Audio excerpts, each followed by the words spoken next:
මේ දකුණු පළාත් සමූපකාර සේවක කොමිසම් සභාවයි.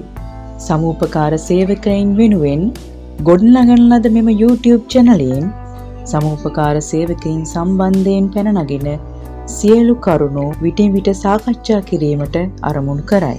පළමුව දකුණු පළාත් සමූපකාර සේවක කොමිසම් සභාවේ සංයුතිය සකස් වී ඇති ආකාරය බලමු.